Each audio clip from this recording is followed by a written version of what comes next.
Praise God, hallelujah. Yeshu Masih के अजीम बाबरकत जलाली खूबसूरत नाम में तमाम बहन भाई को दिल की गहराई से सलाम पेश करता हूँ। सो मेरा दिल खुदा की शुक्रगुजारी से बना है। खुदा ने ये वक्त मोमेंट सलामत फिर से अपने बंदा की ज़िंदगी में जारी किया।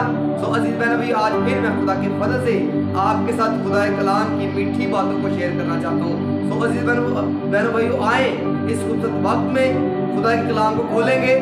आए मेरे साथ निकालें मत्ती की अंजील उसका 5वां बाब उसकी 30वीं आयत में देखते हैं खुदा के कलाम में क्या लिखा है। मेरे अजीज बहन भाइयों, खुदा के कलाम में कुछ यूं मरकूम है, मुबारक है वो जो दिल के गरीब है, क्योंकि आसमान की बादशाही इन्हीं की है।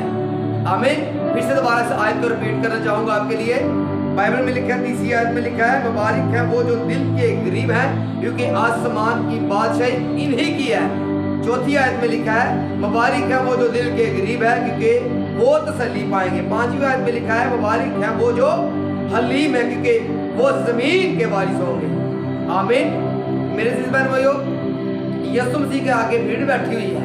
यीशु मसीह पहाड़ी आवाज में ये बात कर रहे हैं, लोगों को कलाम की बातें सिखा रहे हैं, अपने मुंह से जो बातें बता रहे हैं हमको, लोगों की तसल्ली के लिए, उनके ईमान की बढ़ोतरी के लिए, उनको तरक्की के लिए खुदा यीशु मसीह कलाम की बातें बता रहा है। अब यीशु मसीह उनको कहता है, मुबारक है वो जो दिल के गरीब है, क्योंकि आसमान की बादशाही इन्हीं की है। आमीन। तो अजीज बहन भाइयों, यहाँ पे जब हम देखते हैं कि आसमान की बादशाही किनकी है, जो दिल के गरीब है। अब ये दिल के गरीब कौन है? एक्चुअली हम सोचते हैं शायद जिसके पास घर नहीं है, जिसके पास मकान नहीं है, जिसके पास पहनने को पोशाक नहीं है, जिसके पास खाने को नहीं है, जिसके पास रुपया पैसा नहीं है, वो शख्स गरीब है।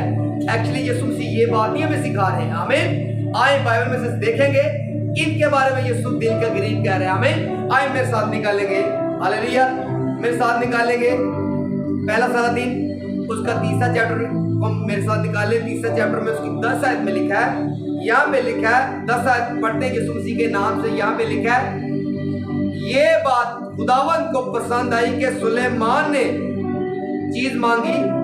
अजीज बहन भाइयों, खुदा किनको करीब कर रहा है? अब खुदा यहाँ पे हम सीख रहे हैं बाइबल में से कि खुदा को, जो खुदा पर अपने फैसले छोड़ते हैं, अपनी दिल की बातें खुदा को बताते हैं, कोई भी काम करने से पहले खुदा को कहते हैं, खुदा क्या ये मैं काम करूं? जैसे सुलेमान ने खुदा से कहा, खुदा देख इतनी बड़ी तूने मुझे एक कौम दे दी है, इसका मैं फैसला कैसे करूंगा? मैं तो छोटा लड़का हूँ, मेरे पास इतनी हिकमत नहीं है, मेरे पास इतनी देर नहीं है कि मैं किस तरीके से खुदा इन लोगों की खुदा का फैसले कर सकूंगा। तो खुदावन ने जब उसने खुदा को बताया, जब खुदा को उसने कहा, तो फिर खुदा ने कहा कि मुझे ये बात पसंद आई। आमीन। अजीज बहन भाइयों, खुदा हमसे भी आज यही चाहता है, क्योंकि बाइबल में लिखा है, अपने सब काम खुदावन पर छोड़ दो, तेरे इरादे कायम रहेंगे। अजीज बहन भाई, कोई भी अगर काम करना है, पहले अपने जिंदा आसमानी खुदा को पूछे, क्योंकि बाइबल मुकद्दस कहती है, सलाहकारों की कसरत में सलामती है। हमारा सलाहकार कौन है?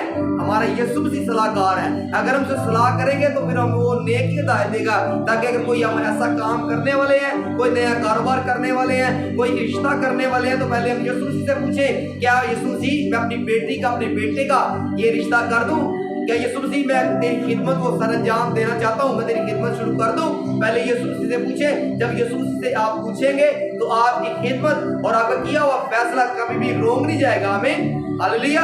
तो अजीज बहन भैया, अगर हम आसमान की बादशाही चाहते कि हमारी आसमान की बादशाही हमारी हो, तो आज ही से हमें क्या करने की जरूरत है? हमें क्या करना है कि हमने सुलेमान की तरह अपने फैसले, अपने दिल की बातें अपने जिंदा आसमानी खुदा को बतानी है। हमने खुदा से कहना कि खुदा मैं ये काम कर लूं, क्या मैं ये वाला काम कर लूं? अगर तुझे पसंद है तो तू मुझे बता।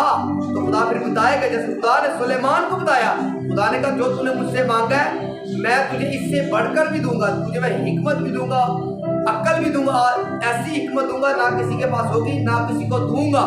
आमीन। हालेलुया।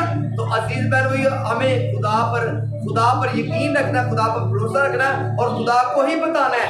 आमीन। हालेलुया। बाइबल दोबारा पीछे जाएंगे, यहाँ पे हमने पढ़ा था, मत्ती की इंजील में वापस जाएंगे। यहाँ पे हमने पढ़ा था, 4थी आयत हमने पढ़ी थी कि मुबारक है वो जो गमगीन है, क्योंकि वो तसल्ली पाएंगे। अब ये गमगीन किसके बारे में बात कर रही है? یہ غمگین وہ نہیں ہے جس کی ماں مر گئی، جس کا باپ مر گیا، جس کا کوئی رشتہ دار اس کو دنیا سے چھوڑ کر چلا گیا ہے، اس کے بارے میں ہرگز خدا نہیں بات کر رہا۔ آمین۔ غمگین کس کے بارے میں یسوع مسیح سکھا رہا ہے کہ مبارک ہے وہ جو غمگین ہے، کیونکہ وہ تسلی پائیں گے۔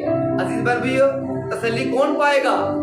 غمگین کس کے بارے میں یسوع مسیح کہہ رہا ہے کہ جس کا ایک وقت خدا کے ساتھ ٹائم سپینڈ، وہ بلا نگاہ خدا کے ساتھ اپنا وقت گزارتا ہے، صبح شام سویرے ایک اس نے کی ہوئی دعا کے ساتھ۔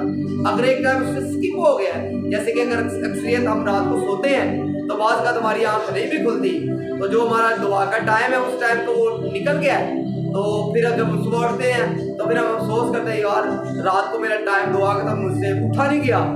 اس کے بارے میں یسوع کہہ رہا ہے مبارک ہیں وہ جو غمگین ہے وہ تسلی پائیں گے۔ آمین۔ عزیز بھائیو، تسلی کیسے ہم پائیں گے؟ جب ہم کہیں گے خداوند میرا یہ وقت ہے تیرے ساتھ گزرنے والا، یہ وقت میں نے موبائل پہ گزار دیا ہے، یہ وقت میں نے گانے سن کے گزار دیا ہے، یہ وقت میں نے ڈرامے دیکھ کر گزار دیا ہے۔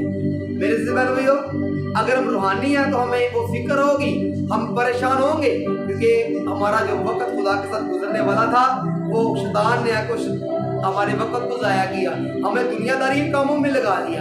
عزیز بھائیو، وہ تسلی پائیں گے۔ آمین۔ اور لکھا ہے مبارک ہے وہ جو